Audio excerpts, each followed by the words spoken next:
Uma saudação a todos os amigos Canção Nova, aqui junto ao Sacrário, nesta bela igreja de Nossa Senhora da Lapa, na Póvoa de Varzim, em festa de Nossa Senhora da Assunção. Nós continuamos os nossos programas. Hoje queremos refletir numa palavra de Eduardo Bonin que nos leva pelo caminho interior da verdade.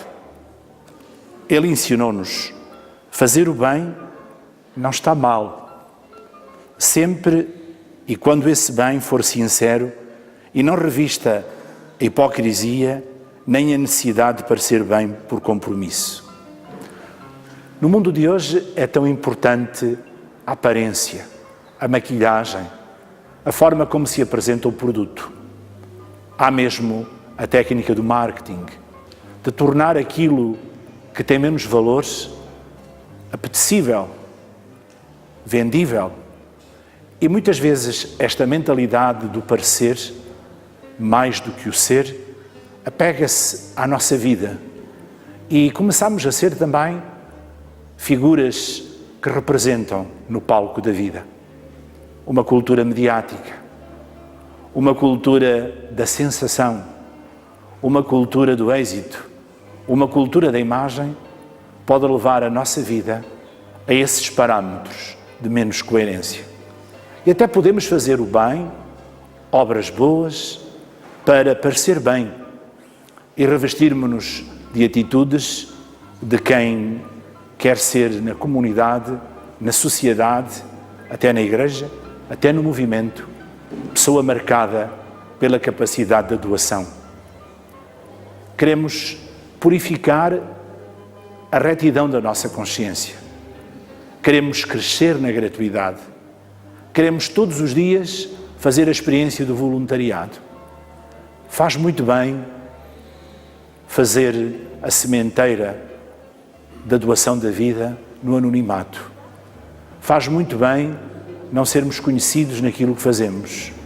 Faz muito bem ser o nosso coração e a nossa consciência as únicas testemunhas da nossa vida.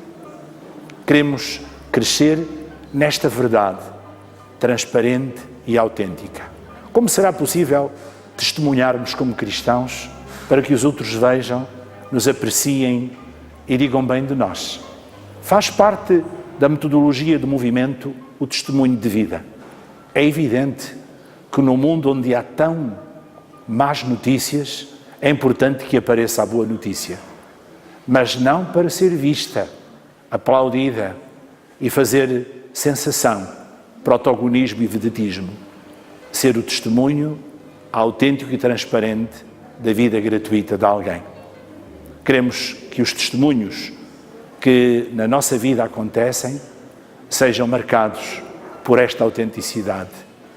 Que não haja maquilhagem na nossa vida, que não haja máscara nem carnaval, mas que seja a autenticidade a conduzir-nos. Claro que para isso é preciso remar contra a maré da onda dominante. Continue connosco nesta busca de verdade que todos os dias o cristão faz ao ser discípulo daquele que é caminho, verdade e vida.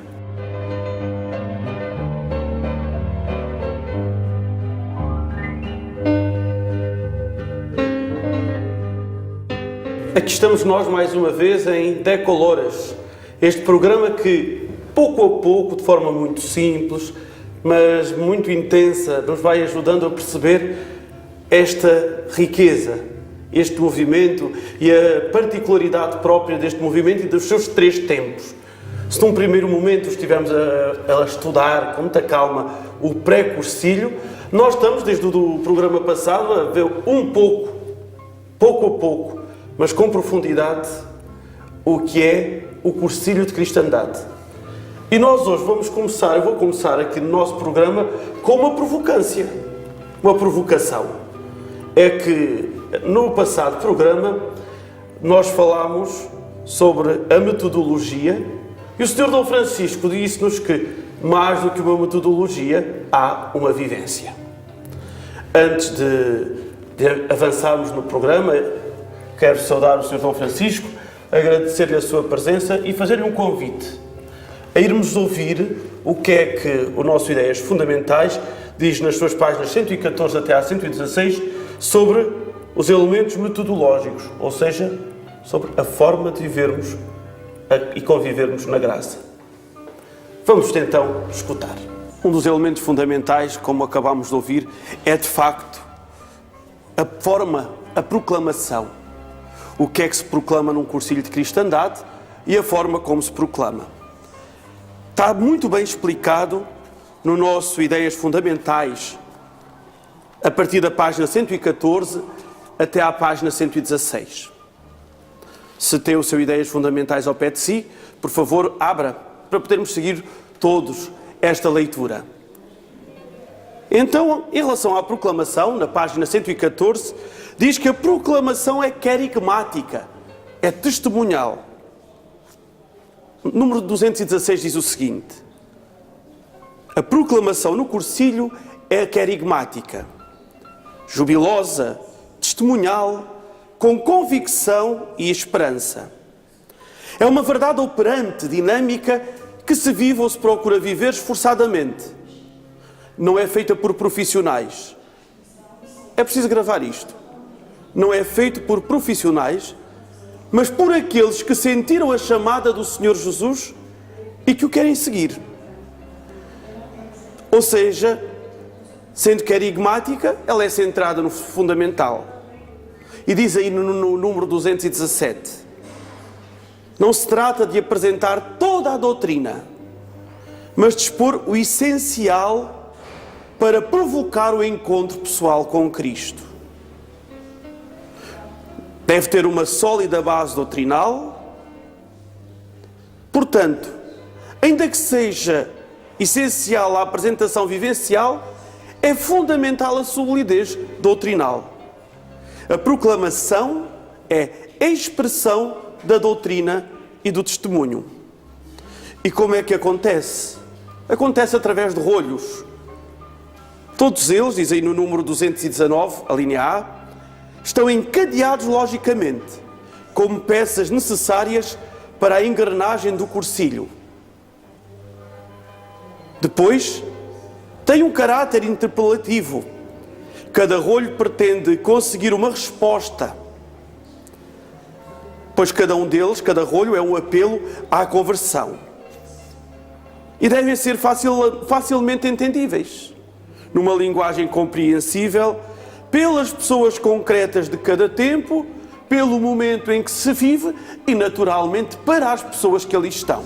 Serão sempre os rolhos testemunhais a partir da experiência própria, da experiência pessoal e comunitária, do encontro de cada rolhista com o próprio Cristo, relativas, naturalmente, às realidades normais e cotidianas, aos ambientes próprios de cada dia.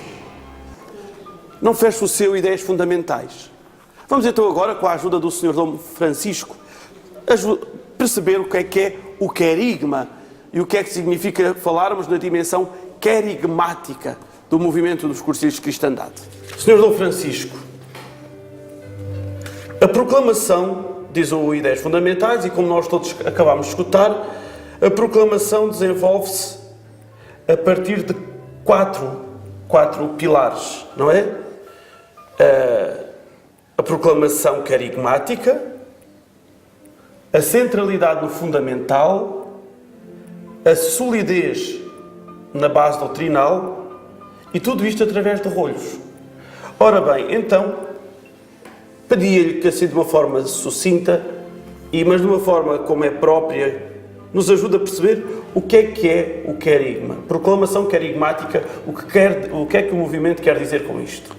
Antes de tudo, lembrar que a minha expressão de dizer com clareza que mais do que no método devemos insistir numa vivência, é porque o método tem muito de programa cerebral, racional, vem de um laboratório de ideias, de uma paleta de muitas propostas que vai oferecendo as tintas para se produzir depois um projeto com uma metodologia própria.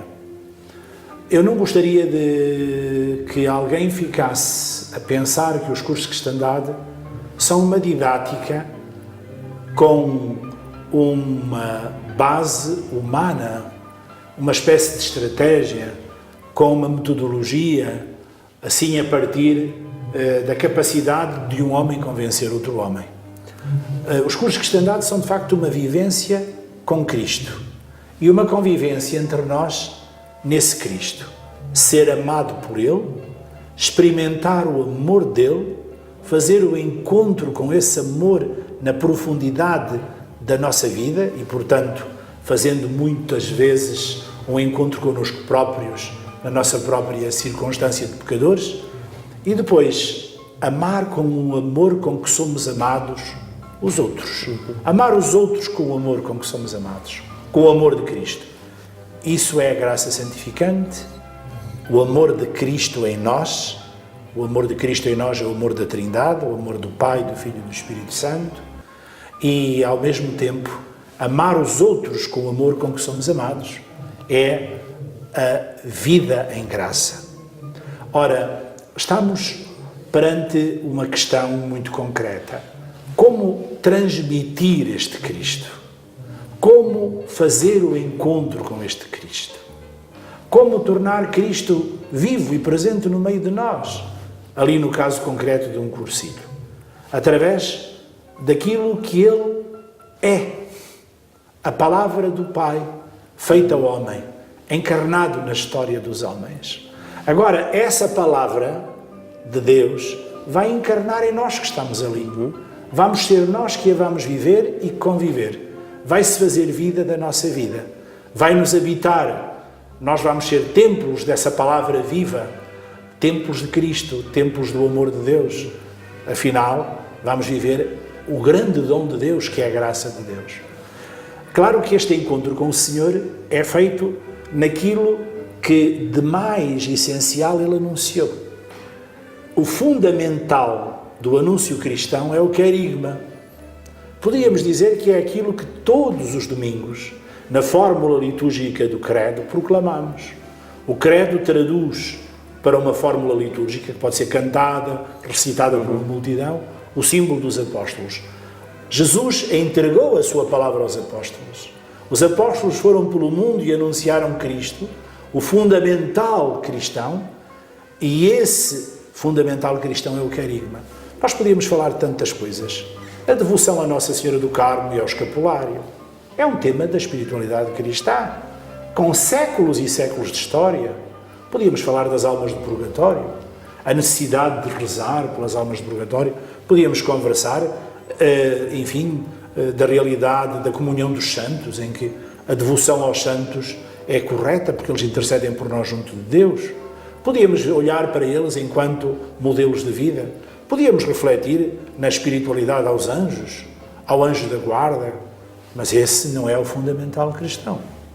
O fundamental cristão é que Jesus é o Filho de Deus, o Salvador, que encarnou, que veio ao nosso encontro, que deu a vida por nós, morrendo depois da sua paixão dolorosa, que esteve sepultado, mesmo morto, comungando a morte de todos os homens, que ressuscitou, que enviou o seu Espírito, que o Espírito Santo permanece na Igreja e a Igreja é Ele mesmo, que temos uma redenção e somos passíveis de ser perdoados no nosso pecado, estamos à altura de Deus, podemos ser amigos de Deus, é possível uma relação com Deus, nós somos família de Deus, que temos uma vida eterna, que somos peregrinos da eternidade, que temos um desígnio imenso, que é, de facto, viver em Deus para sempre, e que o amor de Deus é tão grande que deu a vida por nós. É este Jesus que mostra os seus estigmas nas suas mãos e no seu lado, e que nos diz até onde chega o seu amor e o valor que nós temos para Ele. Este é o fundamental cristão. O fundamental cristão é a grandeza do amor de Deus, a grandeza do homem para Deus, um Deus que morre pelo homem, um Deus que se faz homem para que os homens sejam filhos de Deus. A descoberta desta beleza de um Deus que quer ficar para sempre conosco e fica para sempre nos sacramentos. Um Deus que se faz Eucaristia, um Deus que é a palavra de vida para a nossa vida. Somos tão sequiosos de vida, somos tão famintos de vida que Ele é a resposta constante para essa vida em cada dia, na sua palavra e na Eucaristia. Que Ele está em cada homem, que cada homem é o seu rosto, é o seu apelo.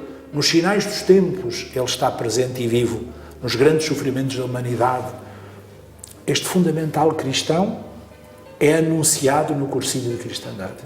É o núcleo do Cursilho de Cristandade. Nós, no Cursilho de Cristandade, nem falamos sequer de uma componente muito importante, que é a devoção à Nossa Senhora. Nossa Senhora aparece no Cursilho sem nenhum tema específico para ela. Tal qual como no Concílio Vaticano II.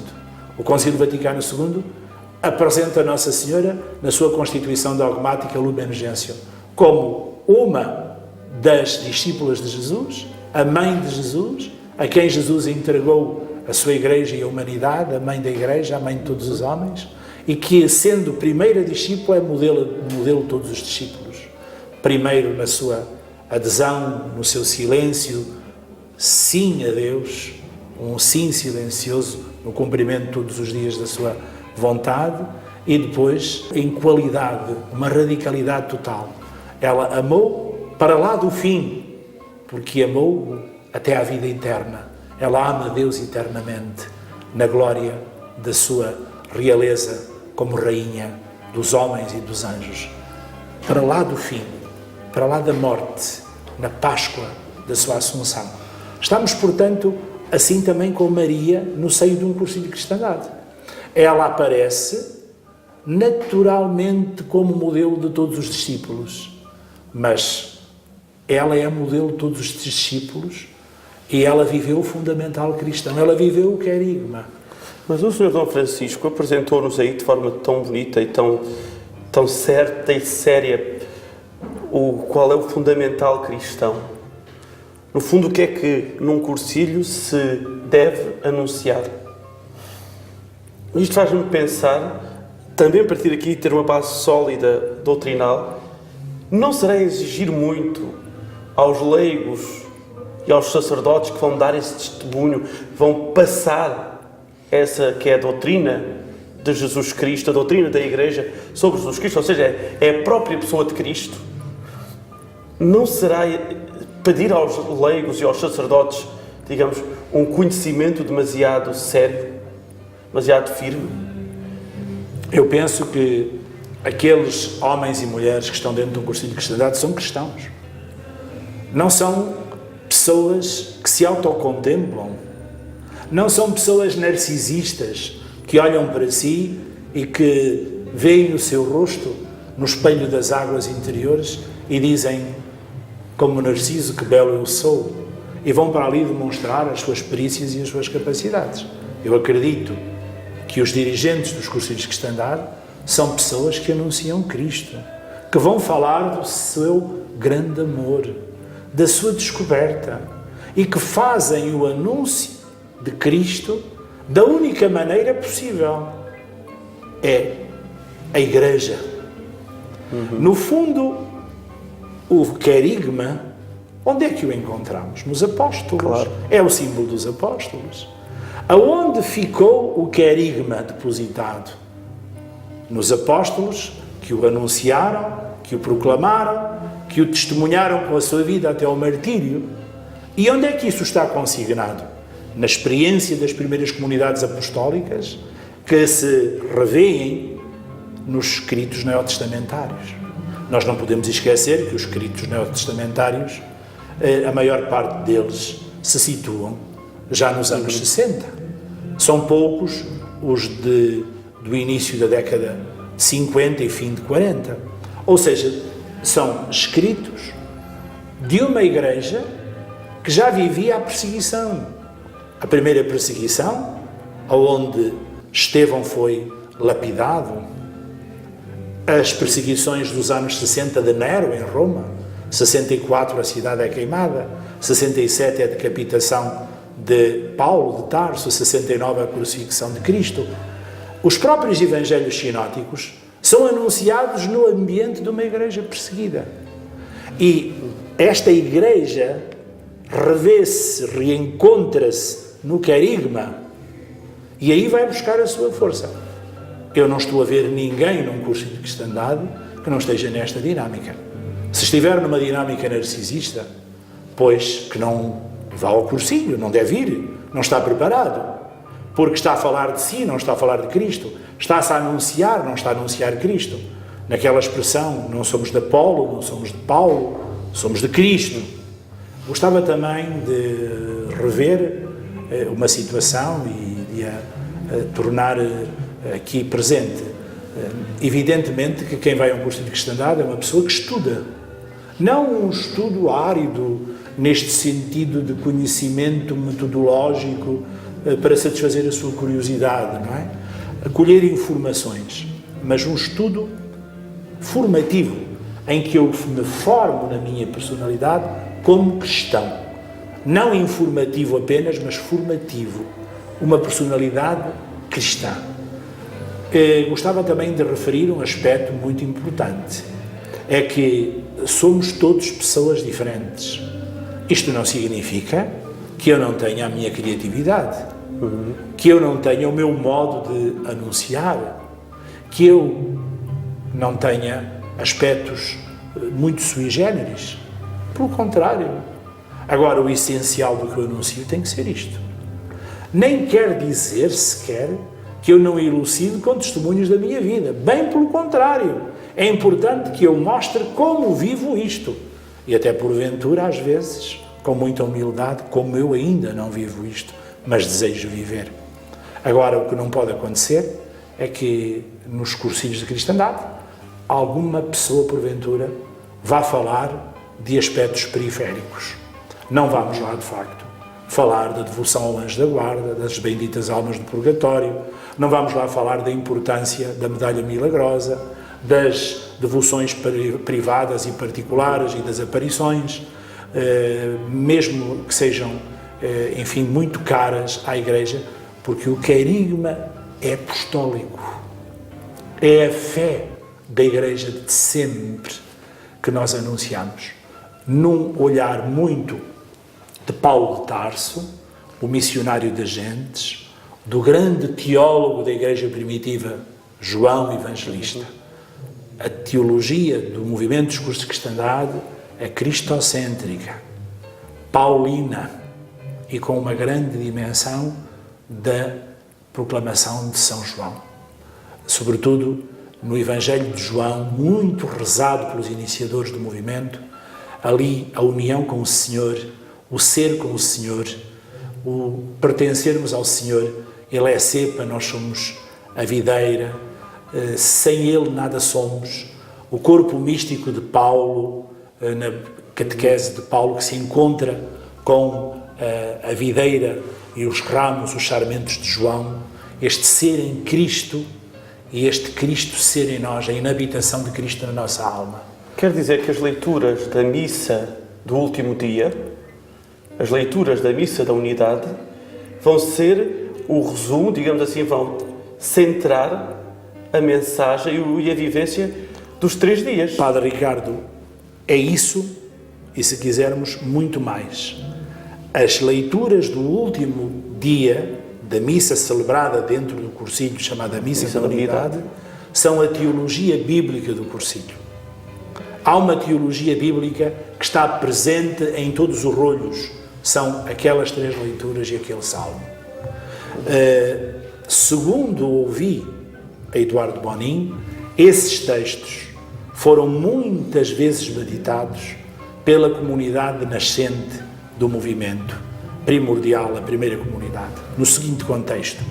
Como sabem, em 1944 houve a primeira experiência em Calha Figueira do cursilho de cristandade, um cursilho de cristandade muito inicial, ainda com muitas, enfim, características que o tornam primeiro cursilho. Há muitos rolhos que ainda não estão presentes.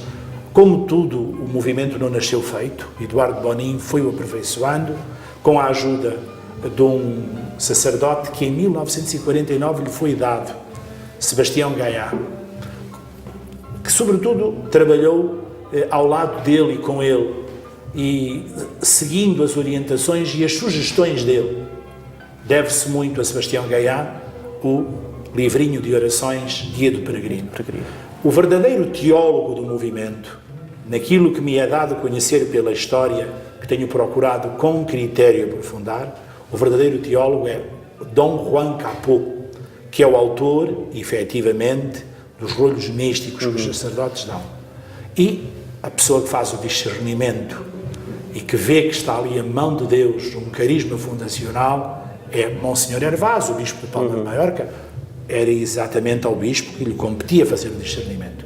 Este grupo, excluindo Capó, Bonin, com muitos leigos à volta dele, os primeiros cursilhistas, os pioneiros que faziam um grupo de vida com Bonin, Gaiá e Hervás, depois de 49, depois dos cursilhos de 44 a 49, muito por iniciativa de Bonin, o cursilho de cristandade número 1 distingue-se do primeiro. Sim, o primeiro, 44, número 1, aquele que tem a bênção do bispo de Palma de Maiorca. De manhã, muito cedo, juntavam-se a celebrar a Eucaristia no Paço. Nesse tempo, nos anos 40, as Eucaristias eram normalmente antes do sol nascer, para as pessoas irem para os trabalhos do campo. E faziam a meditação e a reflexão em textos que haviam de ser a base do anúncio do movimento. Nessa altura procurava-se, sobretudo, a fundamentação dos rolhos, nomeadamente e sobretudo dos rolhos místicos que Capó acabou por redigir. E as leituras bíblicas da Missa da Unidade no domingo são os textos mais meditados e, eu diria, a teologia bíblica dos 3 dias do cursilho. O Sr. Dom Francisco ajudou-nos aqui a perceber vários aspectos que penso que vão ser muito importantes para quem assistir lá em casa, para quem ouvir no caminho. O que é um rolho, como se deve preparar um rolho, quem deve proclamar o rolho e como viver isto na prática do dia-a-dia. Um rolho, em síntese, é uma mensagem que não é minha. É aquele homem da Idade Média que chega ao largo da aldeia, toca o seu clarinete, convoca o povo, desenrola o rolo e diz: Sua Majestade El Rei manda comunicar que este ano ninguém paga impostos por causa da seca. Havia uma salva de palmas vivas, dava-se vinho, presunto e pão àquele mensageiro, o rolho estava proclamado. Sai daqui a ideia que o rolho não é de quem o proclama. O rolho vem feito do Rei. Rei é Cristo, o rolhista proclama-o com a vivacidade e com a alegria que é sua, com os seus testemunhos de vida e com as suas maneiras próprias de ser pessoa, naquilo que é sui generis. E parte. É alguém em partida, itinerante, que vai anunciar para outro sítio. Segundo aspecto, o rolho prepara-se do seguinte modo. Primeiro, eu leio o texto do rolho que me é fornecido pelo movimento. Assimilo bem as ideias. Segundo lugar, faço o esquema do rolho, aquilo que é a estrutura do rolho. Eu ia usar uma palavra, seja permitida, muito simples, a espinha de peixe do rolho, em que eu sou capaz de dar o rolho sem nenhum texto à minha frente, porque sei exatamente que há uma primeira ideia a comunicar, uma segunda realidade, uma terceira, que a primeira se subdivide em 2 ou 3 pontos, que a segunda se subdivide em 3 ou 4 pontos. De outro modo falando, se apagasse a luz na sala de rolhos, o rolhista não ficava mudo, porque sabia anunciar o rolho sem luz, sem papel, sem, enfim, uma ficha de ajuda. Depois, lê esse rolho novamente e verifica aquilo que já vive desse rolho. E aquilo que já vive desse rolho são os testemunhos que ele anota, que ele pode dizer como vive na sua vida esse rolho. E volta a ler e a rezar o rolho para ver o que ainda não vive desse rolho. E aquilo que ainda não vive desse rolho é a sua confissão preparada. Porque ninguém deve ir para um cursilho sem uma confissão bem feita, sem uma revisão de vida autêntica, sem um encontro com a misericórdia do Senhor. Então eu ainda não vivo isto no rolho, que vou anunciar.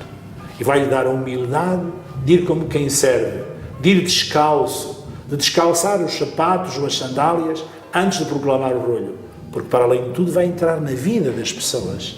E como diz o Papa Francisco, cada pessoa é um santuário. Quando nos dá a dignidade de entrarmos nesse santuário, como Moisés no Moriá, como Moisés no Horebe, nós devemos descalçar as sandálias e, de rosto por terra, entrar descalços no respeito dos outros. Por isso, o rurista nunca é um pedante, o rurista nunca é um vaidoso, o rurista é um humilde aprendiz de cristão que vai ali descascar a sua vida, dizer naquilo em que acredita, no que já vive e no que deseja viver, mas ainda não vive. E está o rolho preparado. Perante tudo isto que o Sr. Dom Francisco nos deixou hoje, eu apenas diria que obrigado. Obrigado ao Senhor porque nos deixou, pela força e pela exigência e pela verdade da vida de Eduardo e dos outros pioneiros, uma experiência, o encontro de Deus. Não se anunciando a si, apenas se dizendo aprendiz de cristão, mas anunciando a Cristo. Agradecer ao Sr. Dom Francisco, que tem ensinado a verdade de Cristo e a verdade que o Espírito Santo colocou no coração dos pioneiros do movimento. Agradecer à Canção Nova, que tem aberto desde há tanto tempo o seu coração, as suas vidas, desde o fundador, o Monsenhor Jonas Habib, que fez a experiência de um cursilho de cristandade e percebeu que não podia ficar fechado, tinha que ir e anunciar a boa nova. E agradecer a si, que nos ouve, que nos vê, que vive Jesus Cristo no seu dia-a-dia, que vive Jesus Cristo na insignificância tantas vezes da sua vida, mas que leva Cristo mais além, o nome de Cristo mais além, levando aquilo que é fundamental, não aquilo que é acessório. Obrigado a todos aqueles que connosco estiveram em mais este Decoloras. Obrigado à Canção Nova, obrigado ao Sr. Dom Francisco, obrigado a Eduardo Boni e aos seus pioneiros. Obrigado ao Senhor. Sr. Dom Francisco, hoje peço-lhe que nos envie, como agradecidos filhos de Deus, a anunciar a voz do nosso Pai comum, que é Deus. Que pelo Espírito Santo, cada um daqueles que hoje é Canção Nova, leve no seu coração o eco do encontro com o Senhor, a beleza do seu amor e a espalhe por todos através de uma vida fraterna e solidária na vivência do mandamento novo. Que cada um de nós que hoje se encontra com esta palavra se comprometa com ela e que a sua vida seja querigma anunciado pelo testemunho, que a sua vida seja fundamental cristão, que todos os que se cruzarem conosco se encontrem com Cristo, que sejamos um lugar de Deus, que ninguém se anuncie a si mesmo, que Ele cresça e que cada um de nós diminua.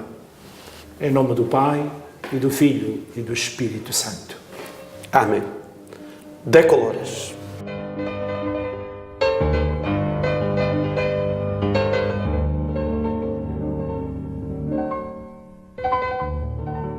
Chamo-me Albertina, sou de Portel, já fiz o meu cursilho há 4 anos e o quarto dia, a experiência do quarto dia tem sido uma experiência boa, na medida em que estou sozinha, fiquei viúva, tenho 2 filhos, neste momento um com 17, outro com 18 anos, e o que eu posso dizer é que a minha grande força, o meu grande amparo, onde eu consigo colocar os olhos e ir buscar a força, só Jesus Cristo. A Jesus Cristo me faz continuar a viver cada dia com força, com ânimo, com um sorriso no rosto e continuar a lutar contra tudo e contra todos. E temos conseguido e vamos conseguir porque eu e Cristo, maioria absoluta.